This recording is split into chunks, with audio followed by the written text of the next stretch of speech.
Itu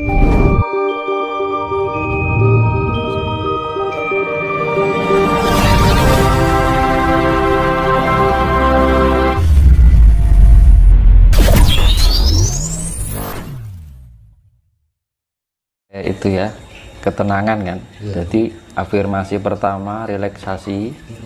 Jadi afirmasi rileks, kedua afirmasi tenang, itu tahap-tahapnya seperti itu. Ketiga afirmasi damai. Jadi yang hasil akhir dari para pencari spiritual itu adalah kedamaian. Nah gitu. Kalau ada orang yang dibilang mempelajari atau mumpuni sebuah spiritual masih terombang-ambing dengan keadaan, cik kagetan, cik gumunan, masih istilahnya sifatnya itu apa ya, perkataan kita masih membawakan perasaan pada hati seseorang, itu belum sepenuhnya spiritualitas. Karena yang spiritualitas itu kita lebih bisa membawakan diri pada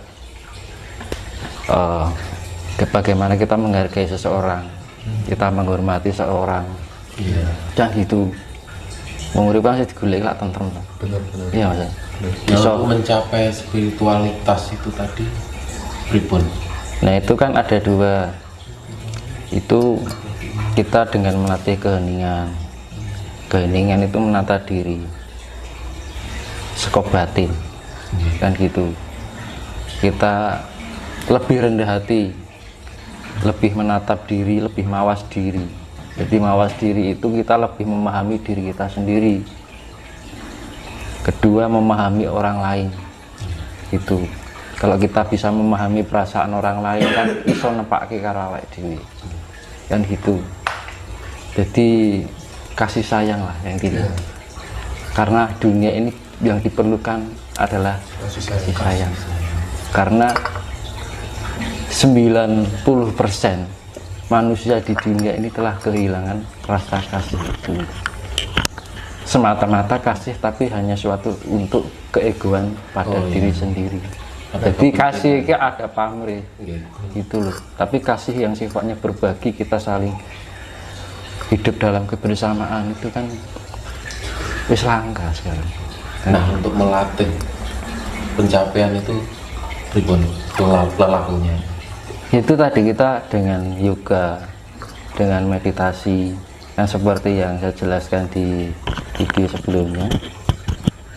Kita melatih ketenangan, relaksasi tadi kita melepas segala sifat-sifat keduniawian. Jadi di kerep-kerep melek beginilah. Nanti kan meditasi yang iso loh ya. Kalau mau loh ya, itu setiap jam 12 ke atas mandi, karena unsur air itu membawakan sifat memberikan energi, jadi sifatnya penetralisir. Mandi itu penting loh di malam hari. Semua air atau gimana? Air ya, air mandi biasa itu. Air mengalir atau Air mengalir boleh, air kamar mandi juga boleh, bebas. Yang penting mandi bersih, kondisi kita bersih. Kan kalau kita bersihkan pori-pori kita kan terbuka, tidak tertutup oleh namanya minyak. Karena energi masuk itu bisa melalui pori-pori juga. tertutup oleh minyak itu tadi. Iya. Terus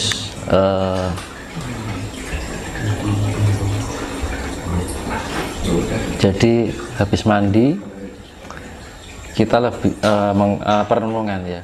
Karo ngeti langit, cara Islami tafakur. Nah, jadi kita lebih mendekatkan dengan alam. Karo ini karo rokok sama lihat langit kan enak gitu kan. Habis itu kalau itu kan kondisinya rileks ya. Jadi kalau kita sudah merenungi, oh salahku apa ya, kurangku apa ya, itu ya namanya introspeksi diri, mawas diri, memahami diri kita sendiri. Koreksi lah intinya gitu ya. Nah itu setelah itu kita doa boleh, habis doa meditasi. Nanti kalau sudah taraf ke atas adalah melatih yoga. Yoga itu penyatuan unsur cipta rasa karsa jiwa, cipta rasa jiwa lan raga itu menyatu sinkron. Itu tahapnya sudah di atasnya meditasi sebenarnya kan gitu. Kalau kita sudah menyatukan 4 unsur dalam diri kita baru latih yoga, karena yoga itu sifatnya ke raga ya, terhubung dengan raga. Jadi raga itu bergerak tanpa kita menggerakkan dengan pikiran, tapi sudah menggunakan hati nurani. Alam, sifat alam yang sifatnya manungga dari 4 sumber alam itu tadi. Nanti tangan di sogo ya, bergerak diri. Mohon maaf Mas Tinus, masalah meditasi ya. Kalau kita bilang yoga itu orang awam kan lebih identik fokusnya itu pada ajaran suatu religi, mungkin dari datanya dari India atau Hindu dan lain-lain. Nah itu seperti apa? Atau semua ajaran religi itu memiliki yoga tapi beda nama atau gimana itu? Karena nanti takutnya, wah kok mempelajari agama liya dan lain. Nah, banyak orang kan mengejas seperti itu. Kalau orang awam ya, mohon maaf. Ya itu kita intinya nggak usah terpengaruh paham sana paham sini. Ya intinya kita membangun suatu sifat, karena alam ini akan dinetralisir, dimurnikan kembali, dan ajaran itu akan dimurnikan juga. Gitu ya. Jadi sifatnya kembali pada kemurnian. Kemurnian itu sifatnya tidak diada-adakan, tapi benar-benar ada yang dinamakan sejati. Nah gitu. Iya. Soalnya banyak gini, banyak orang yang tidak mau mengakui gitu loh, ketika itu tidak dari golongan saya, meskipun toh itu benar. Nah itu cara menyikapi hal-hal semacam itu seperti apa? Gitu. Ya kita, ya ngomong Jawa ki enek-enek. Anak orang yang seperti itu kita hanya diam dan mengamati saja. Gitu ya. Gitu. Yang penting ya wis lah ben kono ngono ben ngono kan.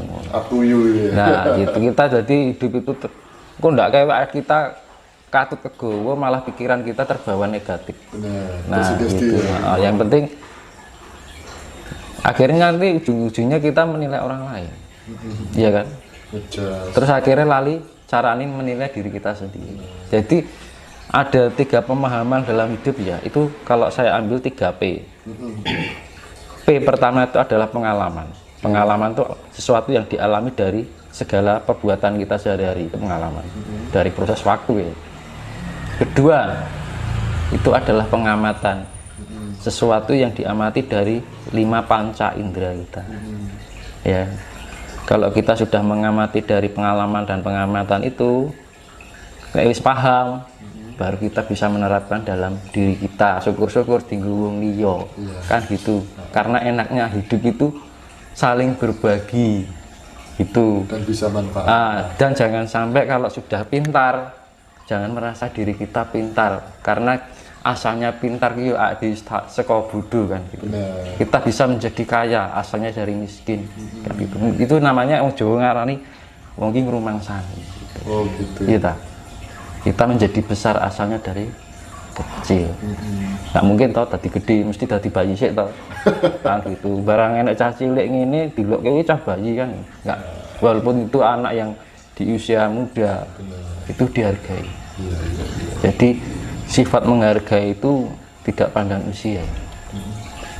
Justru kita yang lebih tua dari, misalkan lebih muda, kita memberikan contoh yang baik dan memberikan dukungan yang baik. Benar. Itu Ya. itu yang namanya hamemayu hayuning sasono. Jadi kita lebih memberikan motivasi. Kalau kita sudah merasa pintar atau ya nggak merasa pintar, kalau kita sudah bisa memahami, kita memberikan motivasi. Yang tidak mengerti biar mengerti, ayo toh. Itu ada kebersamaan. Tapi nek rumah so pinter terjadi perselisihan. Nah dunia ini kan hancur-hancuran gara-gara itu kan. Nah ini mau sampai kapan gitu. Akhirnya apa? Alam yang bertindak, karena sudah terlalu banyaknya sifat-sifat yang seperti itu. Nanti saya jelaskan, nanti saya hubungkan dengan kaitannya yang akhir zaman itu ada hubungannya dengan kisah wayang, yaitu Baratayuda Jaya Binangun. Jadi masalah itu nanti kalau kan manusia kan diberi 5 indera. indera yang sudah bawaan dari lahir ya. Perasa, penciuman, peraba, penglihatan, dan pendengaran. Nah, dengan kita bisa melatih spiritual itu, kita bisa meningkatkan tingkat kefokusan dan kesadaran kita. Jadi tujuan spiritual kan di benak dhewe luwih fokus, luwih tenang, ya kan, luwih sadar. Lah kalau kita sudah menemukan pada titik, jadi setiap pendengaran itu punya cakra, penglihatan itu punya titik kefokusan yang disebut cakra, penciuman juga, perasa juga, akhirnya menjadi satu. Nah itu yang dinamakan cakra, gitu kan. Nah cakra ini bila dilatih terus menerus, akhirnya orang cenderung mempunyai indera keenam. Nah makanya orang spiritual itu membangun diri, membangun apa namanya potensi yang ada di dalam diri, yaitu jiwa kita, roh kita. Akhirnya orang cenderung mesti mengkait-kaitkan dengan gaib. Padahal fungsi utama kan kita hanya untuk mencari ketentraman. Benar. Iya. Berarti garis besarnya indera keenam itu bisa dipelajari Mas ya? Indera keenam itu sifatnya horizontal. Horizontal ya. Ya. Horizontal itu lingkup bumi.